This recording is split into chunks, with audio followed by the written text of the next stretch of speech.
सात दलीय गठबन्धन सरकारको आयु लामो नभएको नेपाली कांग्रेसको टिप्पणी। सत्ता प्राप्तिका लागि अवसरवादी गठबन्धन बनाइएको आरोप।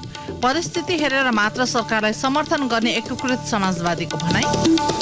सन् 2023 मा विश्वका 1/3 मुलुकले आर्थिक मन्दी झेल्नुपर्ने मुद्राकोषको चेतावनीपछि नेपालको अर्थतन्त्रलाई लिएर चासो। जोखिम भए पनि संकटमा भने नपरेको विज्ञहरूको दावी। विभिन्न जिल्लामा बढ्दो चिसो र शीतलहरका कारण जनजीवन कष्टकर। तराई मधेसका कतिपय जिल्लाका अस्पतालमा बिरामीको संख्या बढ्दै। आर्थिक संकट चुलिएपछि पाकिस्तान सरकारद्वारा किनमेल केन्द्र र बजारहरू हरेक दिन चाँडै बन्द गर्न आदेश। र नेपाल T20 लिगमा आज लुम्बिनी अल स्टार्स र विराटनगर सुपर किङ्स विजयी। लिगमा म्याच फिक्सिङ भएको पर्याप्त प्रमाणसहित उजुरी गर्न क्रिकेट संघको आग्रह। नमस्कार, कान्तिपुर डायरीका साथमा सुरज र म पार्वता। समाचार अब विस्तारमा। नेपाली कांग्रेसले 7 दलीय गठबन्धन सरकारको आयु लामो नभएको टिप्पणी गरेको छ। सत्ता प्राप्तिका लागि अवसरवादी गठबन्धन निर्माण भएको भन्दै कांग्रेसले भिन्न विचार भएका पार्टीहरूको गठबन्धन दिगो नहुने बताएको हो। पछिल्लो राजनीतिक घटनाक्रमका बारे पार्टीको धारणा जानकारी गराउन पार्टी केन्द्रीय कार्यालयमा आयोजित पत्रकार सम्मेलनमा कांग्रेस प्रवक्ता डाक्टर प्रकाश शरण महतले संविधान र संघीयता विरोधी पार्टी समेत मिलेर बनेको गठबन्धनको आयु लामो हुन नसक्ने बताउनुभयो। त्यो गठबन्धन अवसर केन्द्रित गठबन्धन हो भन्ने हामीलाई लागेको छ। विचारमा एकता छैन, दृष्टिकोणमा एकता छैन। कुन दलले ठूलो जिम्मेवारी प्राप्त गर्ने र महत्त्वपूर्ण जिम्मेवारी कसले कति प्राप्त गर्ने विषयमै अहिलेसम्म चाहिँ रुमलिरहेको अवस्था हामीले चाहिँ हेरिराखेका छौँ। र त्यस अर्थमा मलाई लाग्दछ यो जुन अहिले चाहिँ बनेको गठबन्धनको सरकारको आयु छोटिन सक्ने प्रशस्त सम्भावनाहरू पनि हामीले चाहिँ देखिराखेका छौँ। तथापि जुन बेलासम्म नेपाली कांग्रेस पार्टी विपक्षमा रहन्छ त्यो बेलासम्म हामी सशक्त विपक्षीको भूमिका निर्वाह गर्छौँ। प्रधानमन्त्री पुष्पकमल दाहालले विश्वासको मत लिने दिन नजिकै जाँदा प्रतिपक्षी नेपाली कांग्रेसले सरकारको भविष्यमाथि प्रश्न उठाएको हो। यसैबीच प्रवक्ता महतले कांग्रेस नेतृत्वको गठबन्धन भत्किनुमा पार्टी नेतृत्व मात्र जिम्मेवार नभएको बताउनुभयो। पार्टीको निर्णय अनुसार सरकारको नेतृत्व लिन खोज्दा गठबन्धन भत्किएको उहाँको भनाइ थियो। सरकारको नेतृत्व गर्नुपर्ने म्यान्डेट प्राप्त भए पनि वैकल्पिक गठबन्धनतिर नसोचेकाले समस्या भएको महतले बताउनुभयो। कार्य सम्पादन समितिले त्यसमा पदाधिकारीदेखि लिएर सम्पूर्ण शीर्षस्थ नेताहरू त्यसले सर्वसम्मत निर्णय के गर्छ भने नेपाली कांग्रेसकै नेतृत्व सरकार बनाउनु पर्छ भन्छ। त्यस्तो चाहिँ भत्किने अवस्थामा जानु हुँदैन भन्दाखेरि त जो हामी पार्टीका साथीहरू चाहिँ यति चाहिँ गतिशील छौँ कि सानो सानो कुरालाई लिएर बाहिर नै हामी अभिव्यक्ति दिइरहेछौँ भनेदेखि यत्रो महत्त्वपूर्ण विषयमा अभिव्यक्ति यस्तो भयो हुन थाल्यो भने चाहिँ यसो गर्नुपर्छ है भन्ने चाहिँ अभिव्यक्ति नै नसक्ने अवस्था थिएन। तर गठबन्धन कायम गर्नको लागि सेकेन्ड बेस्ट अल्टरनेटिभमा पनि जानु पर्थ्यो भन्ने कुरो हो भने त्यो विषयप्रति चिन्ता राख्ने चिन्तित पार्टीका जिम्मेदार साथीहरूले जो जिम्मेवारी यो चाहिँ छलफलमा जिम्मेवारी लिनुभएको छ त्यहाँ राख्नुपर्ने त त्यत्तिकै जिम्मेवारी हो नि, कर्तव्य हो नि, त्यो गर्न नसक्ने भन्ने चाहिँ ठाउँ थिएन। यसैबीच एकीकृत समाजवादीका अध्यक्ष माधव कुमार नेपालले राजनैतिक परिस्थिति हेरेर मात्र आफ्नो पार्टीले 7 दलीय गठबन्धन सरकारलाई समर्थन गर्ने बताउनु भएको छ। काठमाडौँमा आयोजित एक कार्यक्रममा अध्यक्ष नेपालले सरकारलाई समर्थन गर्ने विषयमा कुनै व्यक्तिको अनुहार हेरेर नभई नीतिका आधारमा निर्णय गर्ने बताउनुभयो। उहाँले भन्नुभयो, अहिलेसम्म हामीले यो सरकारले कस्तो नीति र कार्यक्रम लिन्छ भन्ने कुरा हेर्नै पाएका छैन। मान्छेको अनुहार हेरेर गर्ने हो भने प्रचण्डजीको अनुहार हेर्दाखेरि ल समर्थन गरिदिने भन्दै हुन्। अनुहारले हेर्दाखेरि समर्थन गर्ने कुरा मात्रै सुन्न मन लागेको छ भने गरिदियो। तर अनुहारले पनि कहिले काहीँ हुँदैन। त्यहाँ अनेक छन्, के गर्छन् थाहा छैन। अनि अर्को पाटो पनि त छैन। हामी पनि त नेपालको राजनीतिमा छौँ, हामीलाई केही पनि जानकारी छैन। अनि त्यतिकै हामीले अगाडि सरेर बोल्ने कुराको के को हतारा हामीलाई के बित्दो छ र 26 गते हो सरकारले विश्वासको मत प्राप्त गर्ने कुरा। 26 गतेका दिनसम्ममा हामीले निर्णय गरे पुगेन, भइगयो नि, सस्पेन्समै रहोस्। अर्को एक प्रसंगमा अध्यक्ष नेपालले आफ्ना नेता कार्यकर्तालाई सांगठनिक संरचना बलियो बनाउन निर्देशन दिनुभएको छ। चुनावमा भएका कमजोरीले राष्ट्रिय पार्टी बन्न नसकेको भन्दै उहाँले अब संगठन विस्तारमा केन्द्रित हुनुपर्ने बताउनुभयो।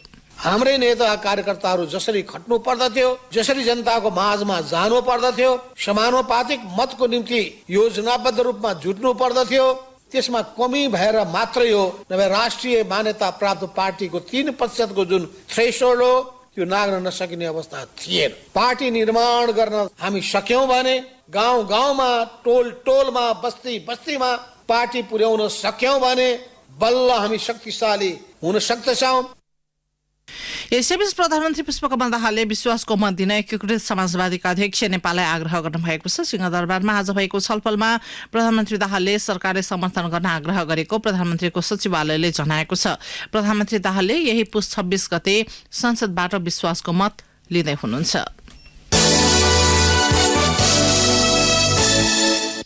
कान्तिपुर डायरीमा अब कान्तिपुर सविस्तार।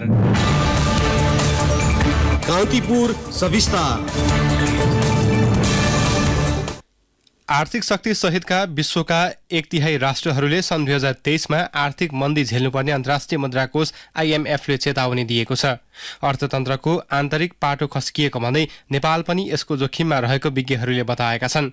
उनीहरूका अनुसार अर्थतन्त्रको बाह्य क्षेत्रमा केही समस्या सुधार देखिए पनि मूल्य वृद्धि, पुँजीगत खर्चमा ह्रास, ब्याजदर वृद्धि एवं लगानीको वातावरण सृजना नहुँदा जोखिमकै अवस्थामा रहे पनि सङ्कटमा भने परेको छैन।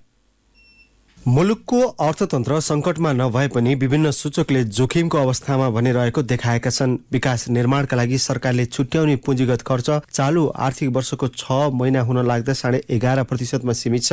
यो वर्षका लागि 3 खर्ब 80 अर्ब रुपियाँ बजेट विनियोजन गरेको सरकारले अहिलेसम्म जम्मा 43 अर्ब रुपियाँ खर्च गरेको छ। यसको सोझो असर तरलतामा परेको छ। बजारमा लगानी योग्य रकम तरलता सिर्जना नहुँदा ब्याज दर आकाशिएको छ। लगानीको वातावरण सिर्जना हुन सकेको छैन भने औद्योगिक वातावरण ठप्प प्राय छ। राजस्व संकलनको लक्ष्य पनि निराशाजनक छ। सरकारी राजस्वले कर्मचारीलाई तलब खुवाउन पनि मुस्किल छ। 3 खर्ब 60 अर्ब रुपियाँ राजस्व संकलन हुँदा सरकारी कर्मचारी र अन्य सेवा सुविधामा सरकारले 4 खर्ब भन्दा बढी खर्च गरिसकेको छ। सरकारी खाता नै 40 अर्ब रुपियाँ बढीले घाटामा छ। मूल्य वृद्धि 8.5% पुगेको छ। रेमिट्यान्सका कारण बाह्य अर्थतन्त्रमा केही सुधार देखिए पनि आन्तरिक तर्फ रोजगारी सृजना र औद्योगिक गतिविधि ठप्प प्राय हुँदा मुलुकको अर्थतन्त्र जोखिममा रहेको योजना आयोगका पूर्व उपाध्यक्ष डाक्टर गोविन्द पोखरेलको बुझाइ छ। यो जुन चक्र छ, डिप्रेसन ल्याउने र आयात बढाएर राजस्व बढाउनेले मात्रै अर्थतन्त्र टिक्नु हुँदैन। देशभित्र लगानी बढाएर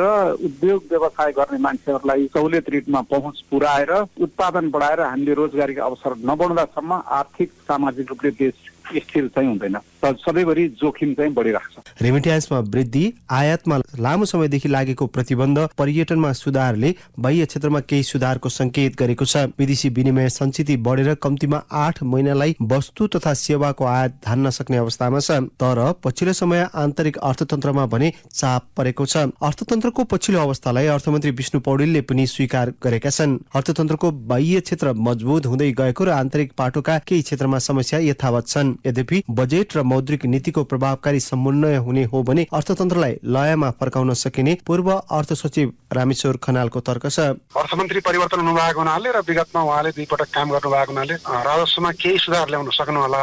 तर जुन चुहावट भएर विगतमा चुहावट भएर धेरै राजस्व क्षति भयो, त्यो रिकभर गर्न चाहिँ गाह्रो हुन्छ। मौद्रिक नीतिमा केही समायोजन गर्यो भने सम्भवतः पीडित भएको वर्गलाई राहत पनि पुग्ला। त्यो अर्को एउटा चुनौती हो, त्यसलाई सुधार गर्नुपर्ने छ। अब अर्थ मन्त्रालय र नेपाल राष्ट्र ब्याङ्क मिलेर काम गर्नुपर्ने हुन्छ। विगतमा अब अर्थमन्त्री र नेपाल राष्ट्र ब्याङ्क बिचमा त्यति राम्रो सम्बन्ध थिएन। अहिलेको अर्थमन्त्री र राष्ट्र ब्याङ्कको बिचमा मेरो विचारमा सम्बन्ध राम्रो छ। त्यो सम्बन्ध राम्रो भएको कारणले पनि कतिपय नीतिगत सुधारका कुराहरू समयमै हुन सक्ला। त्यसले गर्दा धेरै ठुलो सङ्कट चाहिँ मैले देख्दिनँ। केन्द्रीय तथ्याङ्क विभाग र विश्व ब्याङ्कले सार्वजनिक गरेको तथ्याङ्क अनुसार चालु आर्थिक वर्षमा नेपालको आर्थिक वृद्धि दर 5.7% रहने भनिएको छ। नयाँ अर्थमन्त्रीमा विष्णु पौडेल आए लगत्तै आर्थिक परिदृश्य फेरिन थालेको छ। बजेट र मौद्रिक नीतिको प्रभावकारी समन्वय हुने बित्तिकै अर्थतन्त्र ट्र्याकमा आउन सक्ने पूर्व अर्थमन्त्री डाक्टर युवराज खतिवडाको भनाइ छ। सरकारले निजी क्षेत्रको मनोबल बढाएर लगानीको वातावरण सिर्जना गर्ने हो भने आर्थिक र वित्तीय जोखिमबाट बच्न सकिने डाक्टर खतिवडाले बताए। पहिलेको गठबन्धन आफ्नै भारीले थिचेर अर्थतन्त्रका समस्या समाधान गर्नेतर्फ जानै सकेन। अहिलेको सरकारलाई पनि संयुक्त रूपमा भएर आर्थिक समस्यालाई प्राथमिकतामा राखेर कार्यान्वयन गर्ने कुरा देखाउन सक्नुपर्छ। त्यो प्रदर्शित पनि हुनुपर्छ। फेरि न्यूनतम साझा कार्यक्रम ल्याउन खोजिएको छ, त्यसमा त्यो देखिनुपर्छ। दोस्रो कुरो, व्यवसायीहरूको विश्वास बढाउने कुराहरूमा सरकारले व्यवसाय बीच विभेद गर्दैन, कसैलाई काखा कसैलाई पाखा गर्दैन।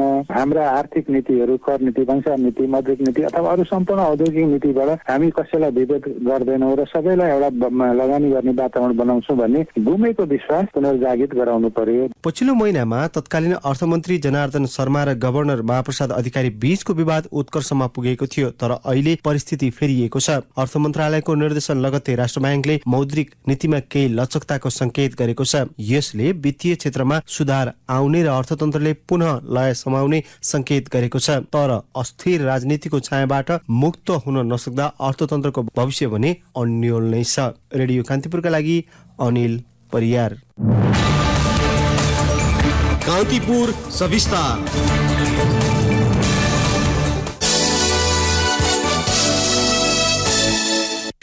प्रधानमन्त्री पुष्पकमल दाहालले मुलुकको वर्तमान अर्थतन्त्रको अवस्था र बैंकिङ क्षेत्रमा देखिएका समस्याको विषयमा चासो राख्नु भएको छ। प्रधानमन्त्री निवास बालुवाटारमा प्रधानमन्त्री दाहालले अर्थमन्त्री विष्णु पौडेल, राष्ट्र बैंकका गभर्नर महाप्रसाद अधिकारीसँग आर्थिक समस्या तत्काल सुधार गर्नुपर्ने विषयमा छलफल गर्नुभएको प्रधानमन्त्रीको सचिवालयले जनाएको छ। छलफलमा प्रधानमन्त्री दाहालले ब्याज दर घटाउन तथा तरलताको समस्याका बारेमा मौद्रिक नीतिमा सुधार गर्नुपर्नेमा जोड़ दिनुभएको उहाँको सचिवालयले जनाएको छ। उहाँले मुलुकको अर्थतन्त्र मा देखिएका चुनौतीका कारण जनतामा परेको असरबारे चासो राख्दै अनुत्पादक क्षेत्रमा ऋण प्रवाह रोक्न आग्रह गर्नुभएको छ। कान्तिपुर डायरीमा अब ब्रेकको पालो। ब्रेकपछि कान्तिपुर डायरीमा अब बाँकी प्रसंग। पछिल्लो केही दिन यता विभिन्न जिल्लामा चिसो र शीतलहरका कारण जनजीवन कष्टकर बन्दै गएको छ। खास गरी तराई मधेसका जिल्लामा पठन पाठनदेखि दैनिक काम समेत प्रभावित भएका छन्। कतिपय जिल्लाका अस्पतालहरूमा ज्वरो, निमोनिया र रुगाखोकीका बिरामी समेत बढेका छन्। एक रिपोर्ट। चिसोकै कारण कुनै नागरिकले ज्यान गुमाउने स्थिति आउन नदिने गरी काम गर्न गृह मन्त्रालयले प्रमुख जिल्ला अधिकारीलाई निर्देशन दिएको 2 दिन नबित्दै सप्तरीमा एकजनाको मृत्यु भएको छ। अत्याधिक चिसोका कारण सप्तरीको विष्णुपुर गाउँपालिका 2 जमुनीका 47 वर्षीय प्रेम यादवले ज्यान गुमाए। शीतलहर र हुस्सुले जनजीवन अस्तव्यस्त हुनुका साथै अस्पतालमा ज्वरो र निमोनियाका बिरामीको संख्या समेत बढेको छ। बढ्दो जाडो र शीतलहरका कारण पठन पाठनमा समस्या भएपछि विभिन्न जिल्लाका सामुदायिक विद्यालयमा बिदा दिइएको छ। तराईमा पछिल्लो एक साता यता शीतलहर र हुस्सुको कारण चोक, बजार र बाटोमा सर्वसाधारणको आवत जावत घटेको छ। कठ्याङ्ग्रिँदो चिसोले सर्वसाधारण घरभित्रै खुम्चिएर बस्न बाध्य छन्। कपिलवस्तुका स्थानीय हनुमान पाण्डे भन्छन्, जाडोले गर्दा जनजीवन अस्तव्यस्त छ। मान्छे गाउँको खेती गर्ने बेलामा पनि खेती गर्न पाएको छैन। बिहानदेखि बेलुकासम्म आगो ताप्दै बसिरहेछ। जाडो अत्यधिक भएको कारणले मान्छे बिरामी दिनहुँ बिरामीको संख्या पनि थपिँदै गइरहेको छ। लगातार 8-9 दिन घाम नदेखेको कारणले कपिलवस्तुको दक्षिणी भेगमा जनजीवन एकदमै कष्टकर बनेको स्थिति छ। गृह मन्त्रालयले नागरिकका गुनासो तथा समस्यालाई उच्च प्राथमिकतामा राखेर सेवा दिन, सेवामा सहज पहुँच विस्तार, प्रविधि मैत्री र सद्भावपूर्ण व्यवहार अपनाउन निर्देशन दिएको छ। तर जाडोबाट बच्नका लागि स्थानीय निकाय र जनप्रतिनिधिले आफूहरूलाई सहयोग नगरेको स्थानीयको गुनासो छ। जनकपुरका स्थानीय शहीद कवारीले भने,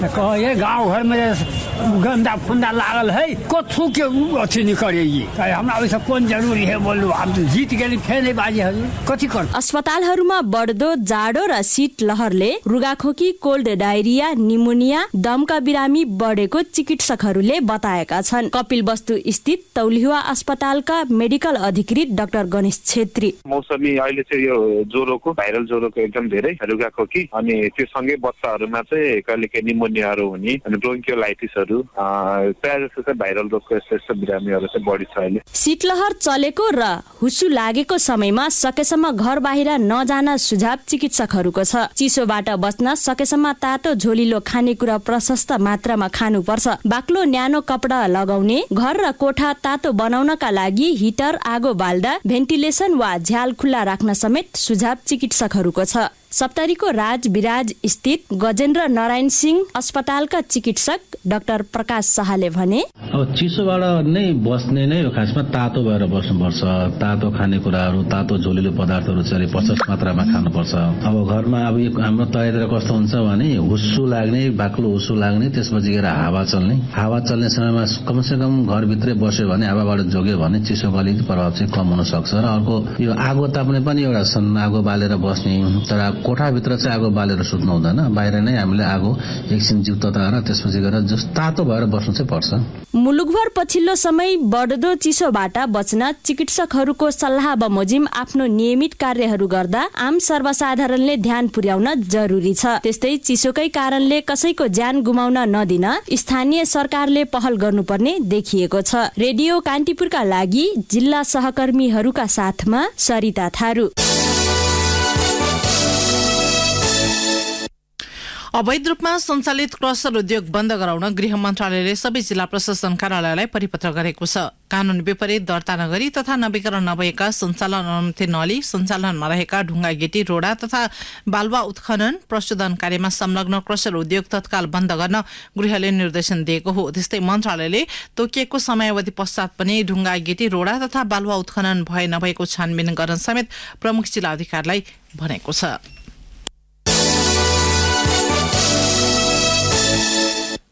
भारतको पहलमा सन् 2023लाई अन्तर्राष्ट्रिय कोदो वर्षको रूपमा मनाउने घोषणा संयुक्त राष्ट्रसङ्घले गरेको छ। अन्तर्राष्ट्रिय कोदो वर्ष मनाइरहँदा कुनै बेला व्यापक मात्रामा कोदो उत्पादन हुने नेपालमा अहिले यो रैथाने बालीको अवस्था कस्तो छ भन्ने चासो देखिएको छ। कोदो खेती विस्तारका लागि सरकारले अनुदान समेत दिँदै आएको छ, तर किसानहरूको गुनासो उस्तै छ। न त सरकारी सहयोग पाइएको छ, न यसको प्रवर्धन र बजारीकरणका लागि ठोस पहल नै हुन सकेको छ। एक रिपोर्ट। नेपालमा मुख्य गरी खोटाङ, ओखलढुङ्गा, सिन्धुली, सिन्धुपाल्चोक, गोर्खा, कास्की, बागलुङ, स्याङ्जा लगायत जिल्लामा कोदोको उत्पादन बढी हुने गरेको छ। कृषि मन्त्रालयका अनुसार आर्थिक वर्ष 2075-76 मा 3,14,225 मेट्रिक टन कोदो उत्पादन भयो। आर्थिक वर्ष 76-77 मा 3,20,953 मेट्रिक टन उत्पादन भयो। त्यस्तै आर्थिक वर्ष 77-78 मा 3,26,443 मेट्रिक टन कोदो उत्पादन भएको सरकारी तथ्याङ्क छ।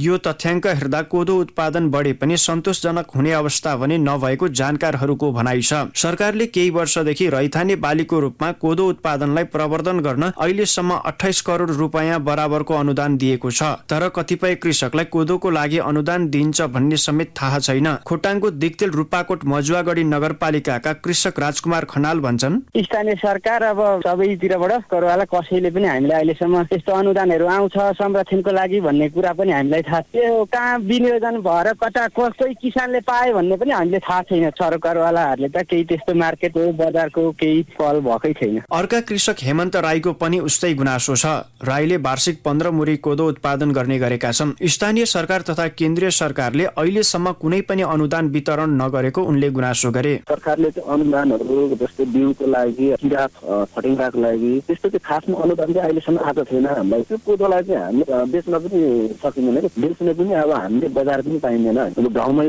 खानाको रूपमा प्रयोग गर्ने, त्यसलाई अब जाँडको रूपमा प्रयोग गर्ने, रक्सीको रूपमा प्रयोग गर्ने यो चलन छ। सरकारी अधिकारीहरूले भने कोदो खेती सोचे अनुरूप हुन नसकेको बताएका छन्। कृषि तथा पशुपन्छी मन्त्रालय अन्तर्गत बाली विकास तथा कृषि जैविक संरक्षण केन्द्रका महानिर्देशक डाक्टर रामकृष्ण श्रेष्ठले कोदो खेती प्रवर्धनको लागि 3 तहको सरकारसँग समन्वय गरी अघि बढ्नुपर्ने बताए। हामीले खाद्य सुरक्षा यो देशको र पोषण सुरक्षा गर्नको लागि मुख्य बालीहरूमा जानुपर्ने छँदैछ। परनिर्भरता बढेको छ, आयात बढेको छ। त्यसलाई कम गर्नको लागि नेपाल सरकारको अबको यो रणनीति भनेको 3 तहको सरकारको कृषि विकासको कार्यक्रममा कोदो जलवायु परिवर्तनको हिसाबले ठुलो महत्व छ। अहिले यसले चाहिँ न्यूनीकरणमा पनि यसले कार्बन उत्सर्जन कम गर्छ। भल कम लाग्ने कारणले गर्दाखेरि नाइट्रस अक्साइड लगायतका जुन उत्सर्जन गरेर यो हाम्रो हरित ग्यास उत्सर्जन हुन्छ त्यसमा पनि कम गर्छ। थोरैबाट धेरै उत्पादन गर्नु परेको छ कि हामीलाई। कोदो बालीहरू भनेको सिँचाइ भए नि हुने नभए पनि केही न केही फल्ने, त्यसै गरी रोग किरा कम लाग्ने, खराब मौसममा खराब जलवायुमा पनि उत्पादन दिन सकिने, माटो कमजोर भए पनि उत्पादन दिन सकिने भएको कारणले गर्दा यो जलवायु अनुकूलन छ। सरकारले धान, मकै, गहुँ लगायत बालीलाई प्राथमिकता दिए पनि कोदो उत्पादनमा पर्याप्त चासो नदिएको विज्ञहरूको भनाइ छ।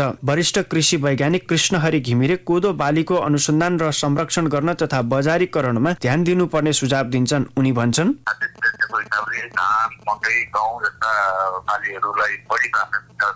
कोदो 14 जनवरीमा पर्छ। धान, मकै र गहुँ पनि नेपालको लागि जति त्यसको अब योगदान अनुसार सरकारको प्राथमिकता हुनुपर्ने हो अथवा त्यसको लागि लगानी हुनुपर्ने हो।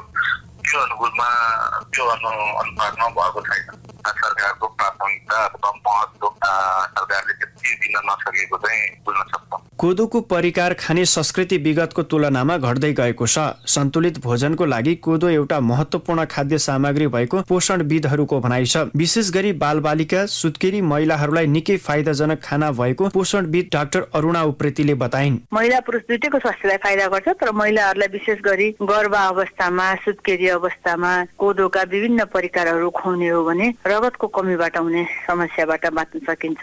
यसमा भएको विभिन्न तत्त्वहरूले दुध बढाउन पनि मद्दत गर्छ। सुत्केरी महिलाहरूलाई जुन जिउ सिउ दुख्ने त्यसबाट पनि तङ्गिन मद्दत गर्छ। सुत्केरीलाई थकाइ लागिराख्ने, महिनावारी सुक्ने जुन समस्या हुन्छ नि, प्रयोग गर्यो भने विभिन्न तरिकाको पोषण पुग्छ र त्यो पोषणले महिलाहरूलाई धेरै फाइदा गर्छ। पनि बिरामी भएका मानिसहरूलाई अलिकता यो कोदोको झोल जस्तो सुप जस्तो बनाएर तङ्ग्रिनमा पनि धेरै मद्दत गर्छ।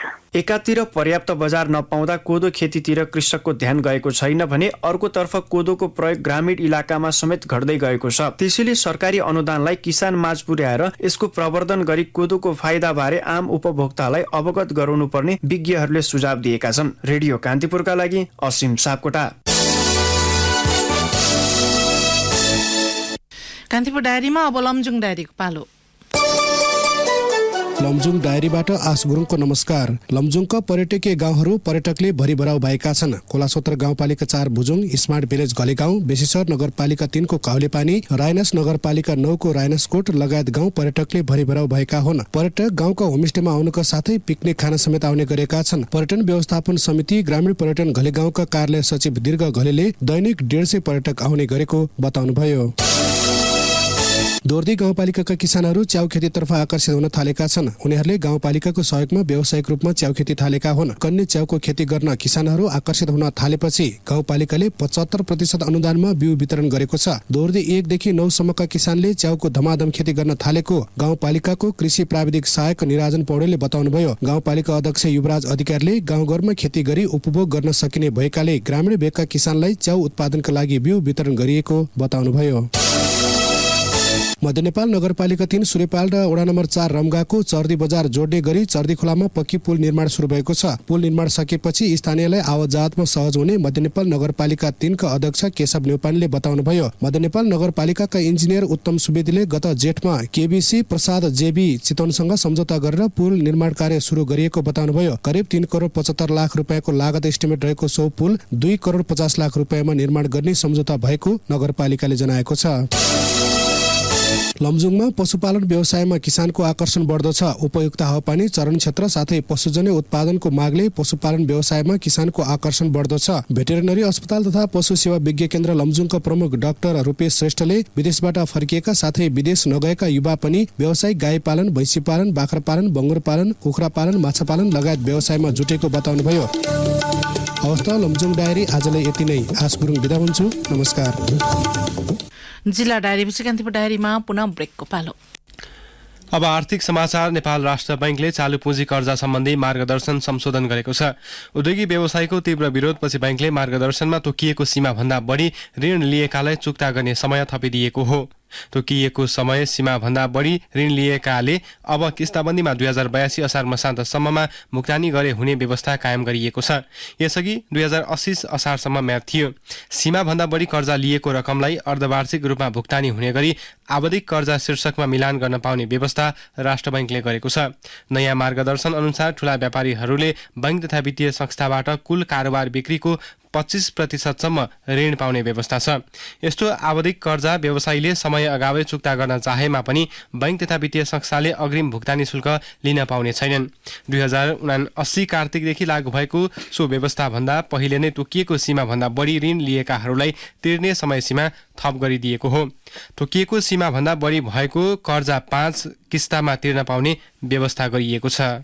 अब अन्तर्राष्ट्रिय प्रसंग। पाकिस्तान सरकारले किनमेल केन्द्र र बजारहरू हरेक दिन चाँडै बन्द गर्न आदेश दिएको छ।